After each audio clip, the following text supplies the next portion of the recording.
Welcome to the Ben and Lauren Show. I'm Ben, and this is Lauren, and we flipped around today. I'm usually sitting there, and she's usually sitting here. It wasn't really planned or anything. I was just sitting on the side of the chair when you came out. And I sat down, and I thought, hey, we'll mix it up a little bit. So, what did we do this week? I know what we did this week. I know what I did this week. Out of the whole week? Out of the whole week. Just last Friday. Today's Saturday, so this would be yesterday. I had jury duty. And I got the summons, and I went in, and I had no idea what I was in for.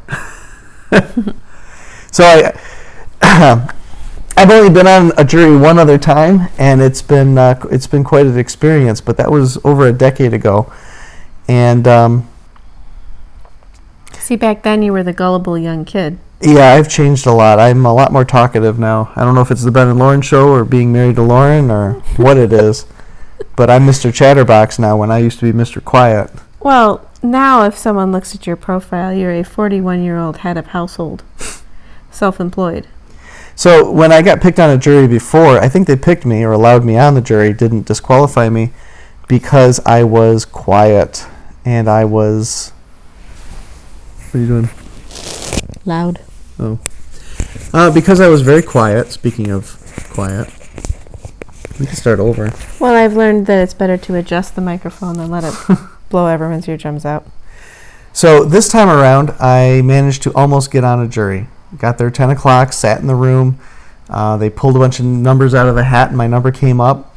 Went into the other room, sat down in the back, figuring that'd be safe. But then they said they're going to take 7 jurors from the back and bring them up to the box. Now, this is a misdemeanor case, so only 7 jurors instead of normal 12 or 13. And but the odd thing about this misdemeanor case is that it's a high-profile case, and Channel 7, the big news organization, was there filming it. So, well, not only that, for a misdemeanor case, the guy who is the defendant is there in handcuffs with a prisoner shirt. That was one of the first things I noticed when I walked into the courtroom, is that the accused, what do you call him? The defendant? The defendant. You know, he had handcuffs on his hands. He had a shirt that said prisoner on the back. And just his body language, he was slumped down. And it just, something wasn't right about the whole scenario. So anyway, I get picked among the last 7 in the jury. And I go up to the seat in the front and nice comfy chairs and sit down, and they begin the questions. And about maybe a third of the way through the questions, at one point the defendant, or the defense attorney, asked me a few questions, and specifically asked me, do you have children? And I said, yes. And he said, more than one, which was kind of a funny question. I said, yes. And he said, what are their ages? And I give the ages: 6, 5, 3, 20 months. 20 months, one on the way in October. He's actually 22 months, but close enough. And the people kind of chuckled a little bit they weren't expecting me to list off this big long list of children. I don't know, maybe I look young, maybe it looks like I don't have a lot of children, I don't know. But then he asked another question, are you married? I said, yes. Okay. And then he said, is this all from one woman? And I said, yes. So then he paused for a minute, and he looked up and he says, you're 20-month-old. If somebody threatened your 20-month-old, would you do anything for your child? And I thought for a second, I said, yes, I would. And then he ended his questioning. And I don't remember if he did other questions for other jurors, but that was it for me. That was a rookie mistake on his part. I think it was, because the prosecuting attorney got up there, asked a whole bunch of questions to other people, and when she was concluded, she got to take one of the jury members out and replace it, and she said, juror number 2. And I sat there for a second like, all right, juror number 2. I realized I was juror number 2. It's like, oh, that's me. And I stand up, and you know that kind of awkward. I was the first juror to get kicked off, so there was no precedent. So it's like I stand up, and I go across all the other people. I'm kind of tucked in the back. I have to go all the way through the courtroom, right between the two attorneys, right by the defendant. And I guess you're supposed to go back to the other room where all the other jury members who weren't picked were supposed to be. But you're nosy. But I'm nosy. I just sat right back down in the courtroom. I'm like, I want to see the rest of this. I want to see who's going to be in my number 2 seat. And I was actually quite disappointed. One other guy there I kind of got to know a little bit. He was high-fiving me on the way out because basically he's like, all right, you lucky dog, you got out of here. But I was like, no, I wanted to be in this jury. I wanted to be. Well, you started picking up the slant to the questions, and you realized that it had something to do with a child protective custody kind of a situation. Right. I was sitting right next to a woman who was admittedly former CPS and married to a police officer. The question to her was, would you be biased towards the testimony of a police officer over a civilian? And she said yes. She gave an honest answer. She should have disqualified her instantly. But then, of course, they ask her the softball question, well, would you be able to judge fairly anyway? Of course she says yes. Of course she says. Yeah. So then they asked to dismiss her for being prejudiced and probably not able to give. And the judge is like, well, she said she could judge fairly. Right. So the judge is trying to keep a former CPS worker on this case. So when I was sitting there listening to the questions that they're asking the jurors, I started picking up and forming in my mind, what is this case about?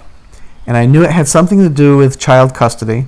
I knew it had something to do, the actual accusation was malicious use of a telecommunications system. In other words, you're using a Which telecommunication. Is so vague. It could be a phone, it could be internet, it could be telegram. But if you say something that is considered abusive or what's the word again? The technical word that they use. Misuse. Malicious. So anytime you use any social media in a malicious fashion, that's basically considered illegal. 9/10 of the people who are on Facebook should probably be sitting in that defendant box. And he has handcuffs on and prisoner written on his shirt. So I kind of started piecing together the pieces of the puzzle, and I figured this was a case where somebody took his son away, or maybe he lost custody of his son, or something happened concerning his child, and he started going after a person, maybe the girlfriend or the ex-wife or whatever, but somehow he was using internet or something to harass somebody. And I could tell by the questions, okay, we're going to hear some curse words, we're going to hear some mean things, but we have to really judge. And the defense attorney was talking a lot about the First Amendment. Do you believe in the First Amendment? Do you have a right to say what you're thinking? Right. And are you on social media? Are you on Facebook? And everyone's on Facebook. Have you ever gotten into an argument with someone? Have you ever got into an argument on Facebook? So I started gathering up in my head kind of what this case is probably going to be about. But you had no idea that it was actually as egregious as it really was. And I thought it was strange that they would have a whole trial over a misdemeanor with 7 jurors. And I thought it was strange that they would have Channel 7 filming the whole thing. For a misdemeanor. And I thought it was strange that the courtroom was packed full of family and friends and various people for a misdemeanor. What is going on? So it wasn't until I got home that I got the facts of the case. What I found out was the man that was in handcuffs, his son had died. There was a custody battle going on between him and his girlfriend, and he was warning the court system. The court system was judging that the child should go to the girl. She was getting sole custody, and he loudly and repeatedly warned the judge involved that my child is in danger, do not award custody. I think he had some kind of health problems. The child did. The child did. I don't exactly know what. But he was basically begging and pleading the court system to not grant custody to his girlfriend, and they totally denied his request. Well, this stuff that you're mentioning is all in the past. Yeah, that's all old stuff. So she gets sole custody, child dies in her care. Yes, and he is a grieving father. And guess what a grieving father does? He basically put the blame on the court system, specifically the judge and the judge's, I think, assistant. So he found her on social media, whether it was Instagram or Facebook or whatever, and started basically harassing her and saying something along the lines of, I'm going to uncover the skeletons in this court system. I warned you, the blood of my child's on your hand, all this kind of stuff. This court system is corrupt. Family court needs to be taken down. Now, I've never actually read this. I wasn't there for the court case, so I don't know the actual evidence. I don't know what he actually said. But he said something. The judge apparently claimed she felt uncomfortable. Yeah, she said that she felt uncomfortable and she felt threatened. And I got this from a news article. And so he was arrested because the judge felt uncomfortable and threatened. And then they set his bail at $500,000. So they put him in jail. I don't know for how long, but they basically said, you're not getting out of here till you pay the whole time frame. And he did his time. He got out, and he went right back to social media. He was mad that they would dare do this. And this time, it became actually a charge. He was never charged the first time. Somehow they just put him in prison and made him stay there for a while. How do you do that? You can't do that. You can't imprison somebody with no charge. What that probably means is they decided not to charge him and let him out. Because it's very difficult to bring a charge when you haven't made a specific threat. Yeah. And if your threat was, as some of the messages we read, the family court has a lot of skeletons in its closet and I'm going to dig them out. And I think he was going to. That is hardly something that you can pinpoint and bring a charge to. He didn't say he was going to shoot up the court. He said he was going to expose the corruption in the court. By the way, he does not have a registered firearm. He does not have a history of violence. He looks kind of rough. He's got tattoos all up his neck and stuff, but so the best they could do was put him in handcuffs, parade him in front of everybody like he's already been convicted. I mean, he wasn't allowed to wear a suit and tie. He wasn't allowed to do anything except sit in front of a bunch of people who are then going to assume he's guilty for making threats to uncover corruption in a court that removed his child from him. Right, and it was totally, when I went in there, I could tell that they dressed him up. To look like a criminal. It's like, wait a minute. First of all, this is a misdemeanor case. Why is he in handcuffs? How dangerous is he? How dangerous is this man? And later I find out he does not own a weapon, has no history of violence. They had no reason to handcuff this guy. It was all to prejudice the jury subtly, just like the judge trying to insist that a former CPS worker should be allowed to stay on the jury because, of course, she wouldn't be biased toward a case that involved the removal of a child from his parent. So had the defense attorney not asked me if I would do anything for my 21-year-old child, perhaps I would have stayed on that jury. If he would have just left it as, do you have multiple children? Or if I answered the question a little bit differently, if I had said, he was basically going into the, the trouble was he was trying to start the trial before he had his jury selection down. But you don't want to do that because the prosecuting attorney will say, nope, you're out of here. Right. That's exactly what happened. You lose good jurors for your case. I would have been a good juror for. Now, granted, I don't have the facts of the case, but yes, I'm biased. Well, the truth is, everybody is biased. You cannot have an unbiased juror. The question is, can you have a juror who will make a reasonable decision based upon the evidence presented to them? Now, the defense attorney said something very interesting. He would interview the people on the jury and ask them concerning my client, what is your walking into this? Where do you stand? And whether he is guilty or innocent. Guilty, innocent, or neutral. And most of the jurors would say neutral. I'm walking in here with no evidence. I don't know if he's guilty or innocent. I don't know. And he said, well, no, we have to presume something here. We have to presume that he's innocent. And he kept reminding everybody over and over again, you have to presume innocence. That's because he saw that the prosecutors had done their best to make sure to give the psychological impression to everybody there that this man was guilty. Yep. So he had to remind everyone that already a prisoner. He's already in shackles. He even described me. He said, look at my client here. What do you see? You see a man in chains, and he's wearing the prison shirt. He's got tattoos. I see some of you have tattoos and all this kind of stuff. But he's like, you can't judge that way. You have to look at the evidence, and you have to presume innocence first. I'm going to go check on Daniel. Okay. You can finish the story up. All right. So that's basically it. That was basically my experience. And when I found out what the actual trial was about, I wish I was on that jury.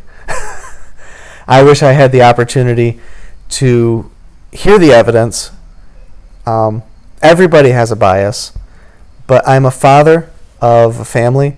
If I was in a situation where I lost my son and I felt that a court system was responsible in some way, was not heeding my warnings, I would go on social media and I might say things that might get me in trouble. I don't know. And apparently, if you threaten a judge, or if a judge feels threatened by your words, you will find yourself in jail. And if they can't charge you, and you get out and you continue, they will find a way to charge you. And that was the trial that I had the opportunity almost to be on. And I was so close. I was the first one dismissed from the jury box. And I almost made it. But, I think that God decided that I would not be on that jury because it would be a very difficult case for me. It would be very difficult for me not to research it and talk about it. It would be very difficult for me to not presume a lot. I mean, I presumed he was innocent. You're supposed to presume he's innocent. That's Right. not a problem. But what was wrong with Daniel? I think he had a bad dream or something, Oh. but he was squealing and kind of thrashing around, so. So he's okay. Yeah. So that concludes the story of jury. It was very exciting. I want to go back. I actually want. It's like watching the first episode of a drama, on Netflix or something, and you want to go back and finish up the series. Right. Because I want to see what happens to this guy. The worst thing that happens to him now is that he gets a misdemeanor, which Well, it's going to go on his record. it's going to go on his record. It's going to be permanent. But really what's happening is he's going to be shamed in front of a lot of people. If he gets convicted of a misdemeanor, it's because the prosecuting attorney is getting him on technicalities. She's going to say, the law says if you do this, this, this, and this, then you have broken this law, which says this, this, and this. Now you need the judge according to this recipe, these rules, and not factor anything else into the case. And I think they're going to try to keep the death of the child completely out of the picture. I just don't understand how they'd be able to do that. I didn't know about it till I looked up the article. But you hadn't heard a case, and the truth is that the defense attorney is going to be allowed to bring in items that speak to the mindset, because basically what the jury is being asked to decide is the mindset of the prisoner, because they're saying it was malicious use of telecommunications. Right. And that, if they're going to go after a technicality on the case, the defense attorney is going to be able to speak to the actual mindset of the defendant, which, I'm sorry, the death of the son is a pretty strong indication of the mindset of the defendant. Now, I wasn't there for the actual trial. I was just there for the jury selection. But I had nobody was implying anything about the death of the son. Yeah, we were pretty shocked when we actually read that the baby had died. The headline read, "Grieving Father." I'm like, grieving father? Well, that explains the mannerisms of the man I saw there. He was a grieving father. I saw him right there. And it had only been about a year, about maybe 2 years.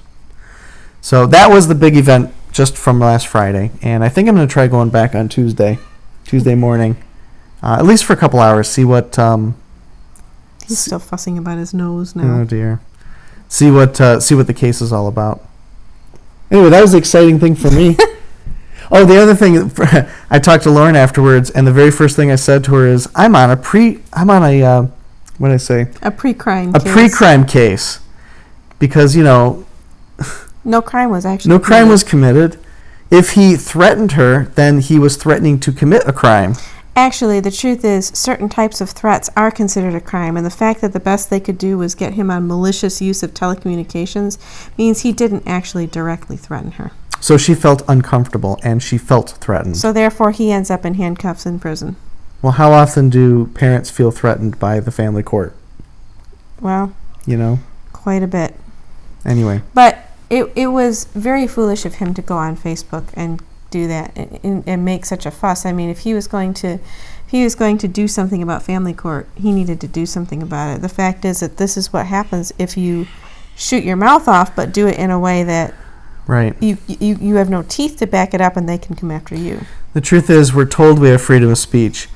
We do not have freedom of speech. If you can say some things on Facebook and other social media and find yourself in jail with no charge and let go, and then you continue saying things on Facebook and social media, and you end up in and jail you end again. up in shackles in front of a jury of your peers, Not even your peers. Well, I was one of his peers, and I was dismissed. They were doing their best to dismiss all his peers. I'm a father. He's a father. He lost a son. My son is alive. I was dismissed because I can sympathize with his position. That's the only thing I could think of. The whole thing is pretty... By the way, the former CPS worker that sat next to me also was dismissed soon afterwards. So. Well, yeah. But she deserves to be dismissed. That's a conflict of opinion. Yeah, she's a person who testifies in court against parents in custody debates. I mean, there's no way she should have been anywhere near that jury. No. She should have been off there right away. So, anyway, maybe we should probably check on Daniel again. He's annoyed because his nose is stuffy. Okay. He's okay, though? There's nothing wrong with him that I can see. He's just mad about his nose. Daniel hates his nose being stuffy, and he just goes ballistic. And basically, he has bad allergies. And so if he wakes up from a sleep and his nose is stuffy, he complains and complains, and he tries to clear his nose, and he rubs his nose. And whenever he gets a cold, he doesn't sleep all night the first night because he's so mad about his nose being stuffy. I was thinking about something else. If I was not dismissed from the jury, I wouldn't be able to talk about the case on the Ben and Lauren show tonight. Well, I would have to be like really hush-hush about it. You could talk about it later. I'd have to wait till the trial's over. They're saying it's going to be over next week. Yeah, it's not gonna be long. It would just be next week. So what else happened this week? We went to the farmer's market. I tussled with a manufacturer over a part for our new crib that needed to be replaced. We bought our first crib. Here it is, baby number 5, technically baby number 6. And we are getting our first crib. And I was putting it together, and one of the pieces is missing a very difficult to drill hole that allows the back leg to be connected to the back part of the frame. Actually, that was nice of you putting that together. I mean, it came, and I don't think you delayed even for a minute. You started putting it together. Well, I wanted to get it together right away to find out if everything was okay, because it has a limited warranty on it. It's got a 30-day warranty against defective parts. And I had read a few people had said that they got parts with holes in the wrong place, so I wanted to make sure everything worked.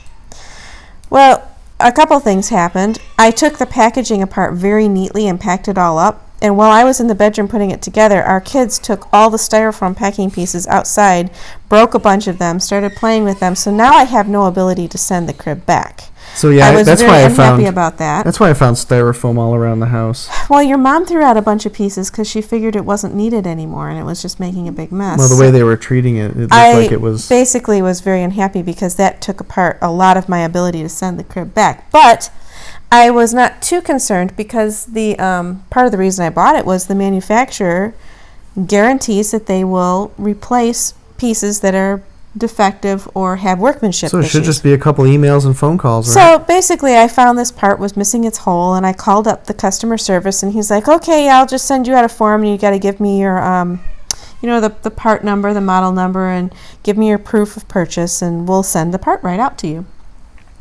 So I did that. Next morning he sends me an email, oh, I'm sorry, part isn't in stock. Okay. He says, we suggest you return the product to the retailer you bought it from. Amazon? I'm like, great, I can't pack this up and send it back now. Even if I could, I found out that Amazon requires us to pay the shipping to send it back. It's a big item, so they don't just do free shipping back. And they're heavy pieces. They don't charge you a restock fee, but you have to get it back to Amazon.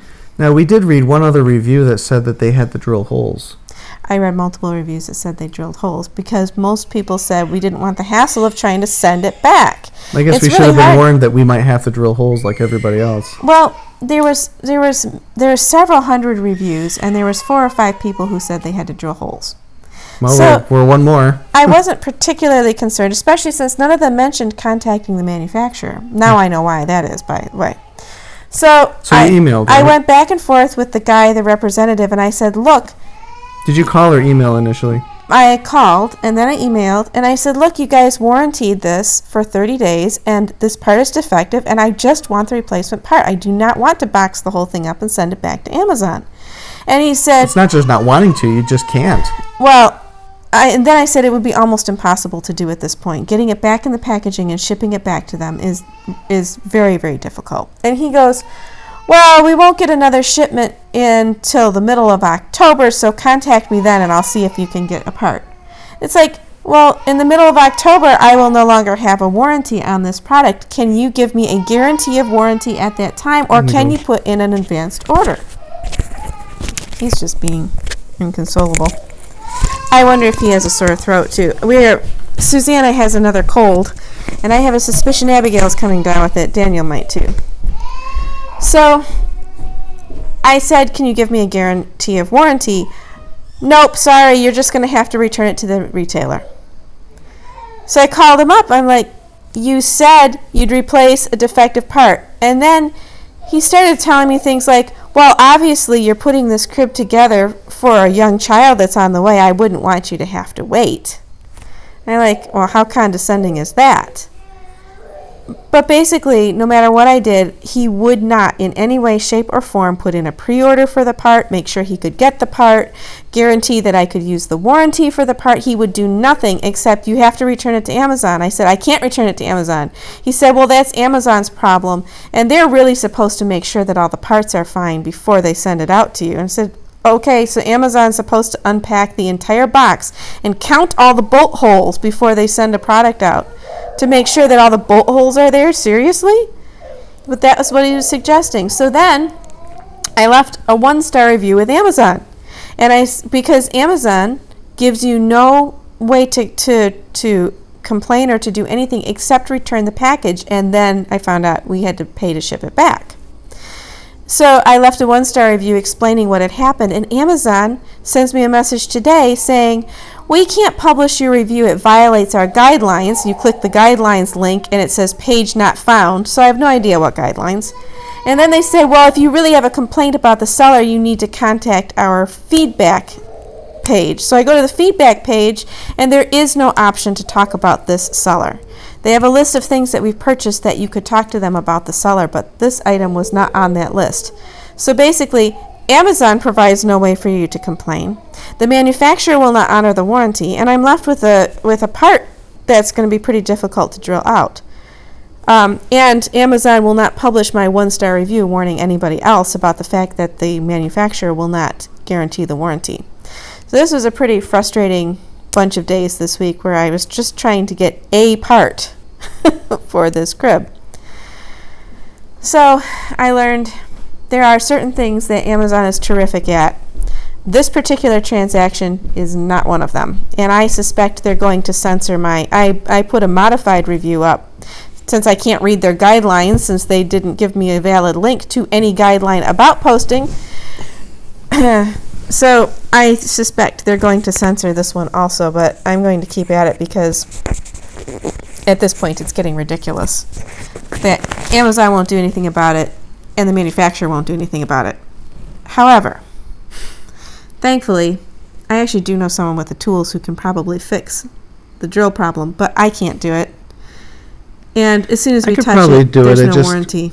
The way the hole is, it's not just a really difficult to drill hole. It's not just a simple drill hole. It's I don't know how you describe it. It's got like a large opening and then a smaller opening inside. It's a two-sized hole. It has to be precisely the right depth of the bigger side to the smaller side inside the leg, and it has to be drilled at a slant about like this so that the leg will connect smoothly to the back rail, which has a curve in it. You got to get the angle just right, and you got to get the size right. I think basically you need a drill press. Yeah. And you need one of those bits that has like the crown on the top, and then the drill bit extends through the crown so that you give a bigger hole on one side. And it's all you got it all angled out and I marked all the hole. Yeah, so we know exactly where to put it and the angle to put it in. I think we're going to have to go ask my brother-in-law, our brother-in-law. Well, you could probably help us out. He has the tools. He has the drill press, right? He may be able to do it. He's made some pretty complicated furniture stuff. And we can show him the original so he can have a template to follow. I really, at this point, would like Amazon to issue us a partial refund. That would be great. I don't think they're going to. They're not going to, because you can't contact anybody at Amazon. No. And the manufacturer is refusing to do anything about Amazon's this. a giant vending machine, basically. What really gets me is that the manufacturer gave a warranty that was very simple and straightforward. Look, we'll replace any damaged or defective parts. Now, did you mention this is your first 1-star review ever? Yes. Well, what really makes me mad is that Amazon censored it. Yeah. I told you to write a 1-star review, remember? Yeah, I was going to write them a better review. She kept talking about if they don't fix this, it's going to be a 3-star review. I'm like... Well, I really like the crib. It's a nice little crib, and honestly, it went together just fine up until the point where I was missing a drill hole. The truth is, it's not the missing drill hole. It's the fact that they're not willing to help. Yeah, I mean, things happen. You have problems with stuff. But the fact that the manufacturer just completely refused to do anything about it. Yeah. And the guy on the phone was pretty rude. Well, he wasn't rude. He was, from what you described. But he was condescending. That's rude. Telling me, well, I wouldn't want you to have to wait. Obviously, you have a young infant you need this crib for. And I said, you know what? I'm not concerned about the wait. I want the part. And he goes, well, to be honest, it's not like we manufacture spare parts. I should have said, then why do you warranty these things then? It's because they're a middleman. Because they probably... The real manufacturer is in China. Yeah. They just... It comes on a boat from China, and it sits in their warehouse, and they sell it. Then they shouldn't offer a warranty on it. No. Well, maybe they have you contact China. He didn't give me that option. He also did not give me the option to even do something like pre-order their part that's not going to show up for 6 weeks. I don't know. It's ridiculous. It was quite an experience, and normally we buy a lot of stuff from Amazon because it's quite simple, and their return process is quite good. And to be honest, we're happy with most purchases that we make from Amazon. Right. I'm not sure why the return process on this is so difficult or why they are being so... And we've returned things to Amazon before, too. Yeah, multiple times. And usually the return process is very easy. Hasn't been a hassle. You But have to ship back a 40-pound object. Yeah, think twice before ordering anything big and heavy from Amazon. Well, I did. That's why I looked at the limited warranty thing, and I said, good, I'll take it out right away, and I'll make sure everything goes together, and if there's a part that's not right, I'll call the manufacturer and get a new part. Right. I thought it was not going to be that big of a deal. It was a big deal. I did not count on the manufacturer ignoring their warranty. And they did. So, want to talk about the Torah portion? We're at about a half hour. You were right. Lauren says we're only going to be able to talk about 2 things. And if you want to talk about the Torah portion also. It sounds like you got Daniel settled in. I did. I just kind of cuddled him and sang to him a little bit and tucked him in, and he was okay. Okay. He did cry, Mama. Mama, Mama. Yeah. Like, nope, Daddy. Boy, his speech has just blossomed the past few weeks. It's pretty amazing. Last month, he basically just started speaking, and now his vocabulary has exploded. Yeah, we were just talking today. At the beginning of August, he said about 10 words. He's still there crying. There again. Right now, he speaks in sentences. Yeah. So. He's already telling stories. And he tells stories, yeah. That's pretty amazing. And your little 2-year-old's telling you stories. Well, what's really amazing is it happens so fast.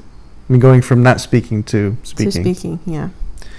So that must be what it's like if someone's mute and just starts speaking. That's got to be so strange. That would be even more amazing because I suspect, like the mute people we hear about in the Bible, they were adults. Mm-hmm. So, this Torah portion was long and included a lot of... Yes, it was another long one, and it was just a series of laws. It's Deuteronomy, but all of the laws have to do with love your neighbor as yourself, essentially. Pretty much. And a couple famous ones, even the ones with, put parapets on your buildings so people don't fall off the edge of your house. If you find a nest full of eggs, you can take the eggs but leave the mother. Yep. That's considered the least of the commandments. Yes. If you find your neighbor's ox or sheep, you should return them, hold on to them, bring them into your house, take care of them until you find the owner and get it back to them, which is the origin of the phrase finders keepers. See, we think that that's finders stealers, but that's not it. It's finders keepers. You're supposed to protect what you find until you can find the owner. You keep it, but you find the owner. You take care of it until then. What other commandments? There was commands about how to treat a female captive if you should want to take her as a wife. Yep. A lot of commands about protection of women in that. And a lot of commands having to do with men and women, and a lot of them have to do with taking care of women, not abusing them. Making sure that they are protected, not accused falsely of things, not taken advantage of, not... Anyway, one of the things that drew our attention was probably the most mocked command that God gives. Oh, yeah. The stoning your child command. Yeah, when people talk about the Torah, they say, what, do you stone your children? You're gonna start, if they're not obedient to you, you're going to take them to the city elders so they can throw stones at them and kill them? People don't even say that. They just say, oh, so you think you think that it's valid for you to stone your children now. Well, we started reading it kind of more carefully, and we noticed a few very important details to get it. This is one of those scenarios. Moses does this. In fact, the famous divorce scenario is right after this. Moses says you may dismiss your wife. But no, he's giving scenarios. And this scenario is you have a disobedient, stubborn, drunkard, gluttonous son. Who must be an adult, because it's described that you shall take this son before the elders of his city. Right. And it makes a big point talking about his city, which means the city might be different than the city of his parents. Because you don't speak about a child that way. No. Or even a teenager. No. Yeah, I mean, we're imagining like a 2 or 3 year old. It's like, no, they don't have his city. And by the way, a 2 or 3 year old cannot be a drunkard and a glutton. Good point. I mean, if he's a glutton, it's because the parents are feeding him too much. So essentially, it's a situation where you have a bad actor in a city. And if it gets to the point where the bad actor is causing trouble, they will actually reach out to the parents of that individual, and the parents will come in. They must have to, because the elders cannot accuse him. Mm-hmm. And basically, it sounds like, so the people who have the most interest in the world in changing this man or protecting him are the only ones who can actually bring accusation against him. And then they must do so before the elders of the city, and the elders must agree that this man is actually this much trouble and is worthy of stoning. So that means that the elders can't just grab, and that's one of the words, the parents will seize the child, which means take by force. That means that this is a serious situation. This man is... This is a problem. It's a huge problem. He's a grown man, and the only people who can accuse him, the only 2 witnesses able to testify against him, is his father and his mother. So presumably the people who would have tried the hardest to correct his behavior Yep. and would have the most interest in keeping him alive.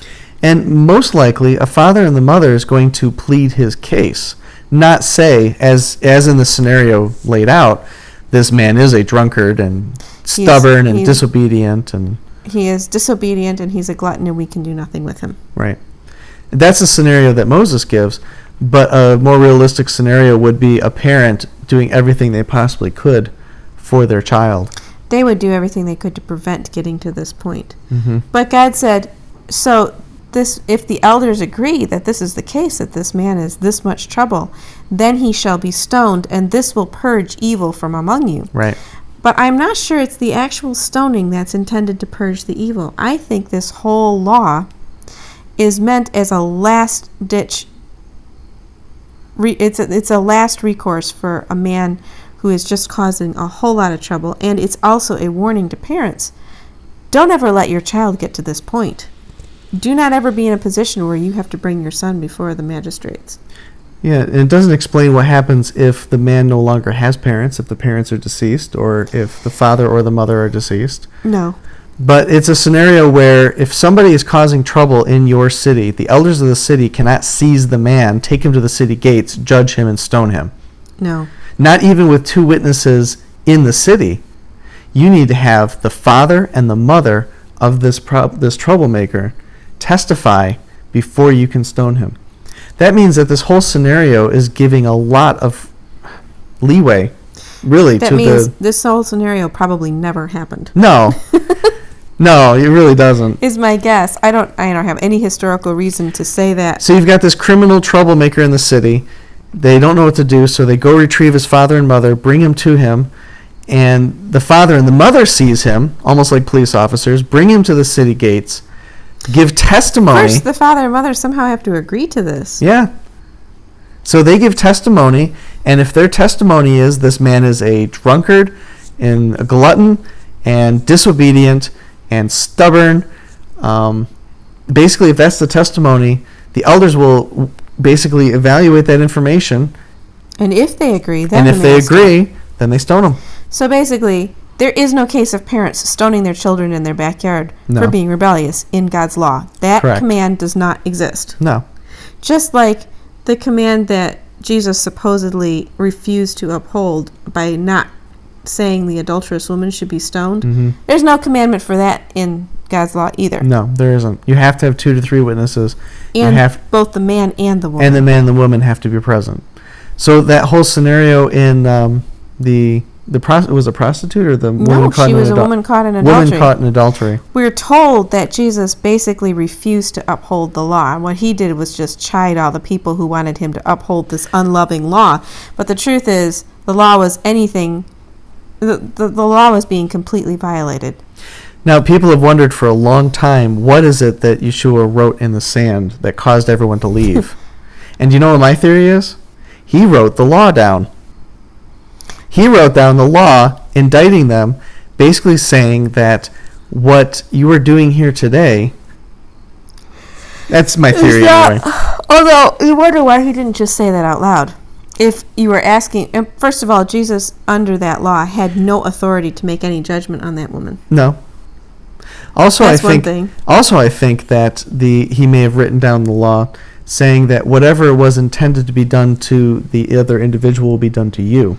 Right. Part of God's law says if you bring an accusation against someone and it's found to be untrue, whatever punishment that person would have received for the accusation you made will be meted out on you. And there might be something having to do with the difference between writing it and saying it. It could be. I don't know all the... Because something there's a written, lot that went on in that something story. written in the sand can be erased, but once it's spoken, heaven and earth testify that you said that. Well, whatever the case, this command about the rebellious child or the rebellious son, that's the thing that I hear dragged out most frequently if you say anything about keeping some of God's laws. Mm-hmm. So what? You're gonna sacrifice in the backyard and stone your children. Well, first of all, God said don't sacrifice in your backyard. You can only sacrifice in the place where he said to put his name. And second of all, there is no command to stone your rebellious children in the backyard either. And there is actually, if you read carefully, you are able to make sacrifices, but not the specific ones mentioned in the Torah.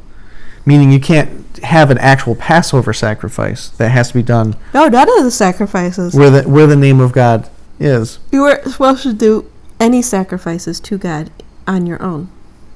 But you can slaughter meat to eat. You can slaughter Clean or meat unclean. to eat, but that had nothing to do with a sacrifice. That was just you can eat meat without having it be a sacrifice. Mm-hmm. So that was kind of one of the Torah topics that kind of stuck out in our mind when we were reading it, because the disobedient son being stoned, that's always been the the sticking point. Well, I was thinking, how different would our society be if parents were held to a standard by which, when their grown son became an out of control problem, if pressure might be put on them to bring their son before the council, before the city. I think Moses wrote down that law in that way so that parents would read it and say, I must do everything I possibly can for this scenario never to happen. Because imagine the shame. You're living in a city and elders of another city come in and say, your son is a troublemaker. He is such a troublemaker that we need to get rid of him. And obviously... And you need to do it. Yeah, you need to do it according to God's law, according to the law handed down to us by Moses. You have to seize him. You have to bring him to the city gates so that we can judge him. And we're going to get your testimony. And based on your testimony, we're going to make a life decision. Is he going to live or is he going to not live? And no parent wants to be put in that position. Even if you were pleading the case for your son, you don't want to be in that position. Well, do you remember what Samuel also said about rebellion? He called it like the sin of witchcraft. Yeah. So if you have a rebellious son, it's not just a matter of his rebellion affecting you and your family. It's going to end up affecting an entire city, and God calls it an evil that needs to be purged from among you. Yeah. We don't have that same feeling toward rebellion today. People talk constantly about, joke about practically rebellious teenagers. And rebellion is just supposed to be cool. Rebel without a cause type of thing. Well, rebellious teenagers are considered just normal. It's just a phase. It's not a phase. But it actually was considered evil by God. And this is one of the things I think that happens when... It's considered a wickedness. When you throw out what God said, or you treat God's law as quaint and outdated. And it was just a schoolmaster. It was cruel and heartless. It was a punishment on the Israelites. God detailed what he thought about how things should work and how we should treat each other. He details his expectations of mankind in his law. Yeah. And when you throw it away, you lose such a tremendous amount of blessing, because you lose the understanding of how God created us and our society and our families and our relationships with each other to work. I was thinking that from the perspective of the rebellious son, rebellious sons can repent and change their lives. They're not condemned, because the fact that that law exists means that the elders cannot condemn him. They cannot just seize him and kill him because he's causing problems. He has to have his father and mother advocate for him. And if his father and mother basically say... You mean advocate against him? Advocate against him. But they're going to naturally advocate for him. If they're in a situation, though, that if the father and mother say... There's nothing we can do. There's nothing we can do. We've tried everything we can. That's the last straw. If you have the testimony of the father and the mother saying, I'm sorry, he's a rebellious, stubborn son. There's nothing we can do. It's not until you reach that point that the elders can make the judgment that he's to be stoned. Right. But that means that there's many opportunities for him to repent, and many opportunities. There's been a lot of time down that road. Right. This is not just, oops, I messed up, and now next thing you know, I find myself at the city gate with stones being thrown at me. This is not a 14-year-old either. No. This is an adult. So that was what we were considering from the Torah portion, in that every time we hear about some law that God supposedly made, which is unjust and unfair, and no one could ever be expected to follow today, when you look deeper into it, you often you find that's not the case. No. Things are not exactly what people like to mock or to read on the surface. Well, another example is if you find a beautiful woman on the battlefield, you take her home, but you may not marry her. You may not go into her. You keep her in your house for 30 days. You shave off her hair and put on ugly clothes, and you let her mourn her parents for 30 days, for a full month. And if after that time you find that she is no longer pleasing to you, yep, she's allowed to go wherever she chooses, even if it's back to her home country. She is completely free. And you may not have your way with her. You may not marry her. It's one or the other. Either you marry her and you're committed to her, or you let her go. Doesn't it say you cannot divorce her? Correct. Also? Once you marry her, you may not ever divorce her. That captive cannot be divorced, but if she doesn't please you after the 30 days that you've kept her in your home, she's free to go wherever she wants. And it says, because you have humiliated her. Right. Now, normally, when you have... These are non-Israelite captives. Right. So normally, when you have an army coming in and they're ravaging a city in ancient times, there was all sorts of awful things that happened to the women. You know, if they saw... were taken as slaves. Yeah, if they saw... And it actually says in the law, you may not take her as a slave. Yeah, she is to be treated as a full wife. She is not your slave. She is not your servant. Right. So this is a justice given to the woman. It's justice given to captive women who were not Israelites, who were pagans. Right. And they were able to go free. They were to be released, presumably outside of the land of Israel. So if you think about the mercy and the justice in that God saw, or that God laid on his people, that's pretty amazing. It's a pretty unique and amazing thing. And I'm sure that if you were to decide you did not want to marry them and you were to release them, I'm sure you're not supposed to just dump them out in the street somewhere. Well, even if you did, she'd have the freedom to go back home.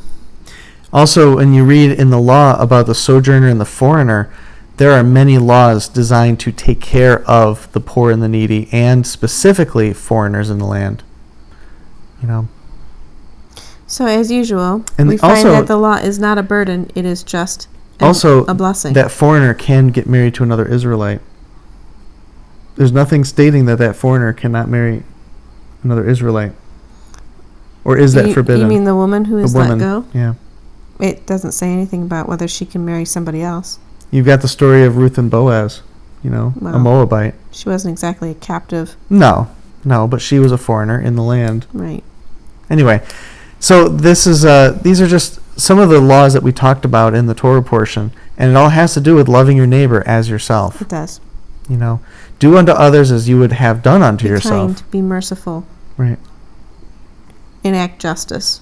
Enact justice. So, we're at 49 minutes. Yep, this was a long one. We had a lot of good stuff to talk about tonight, so I think we'll call it an evening. Say goodnight, Lauren. Good night, Lauren. Bye-bye.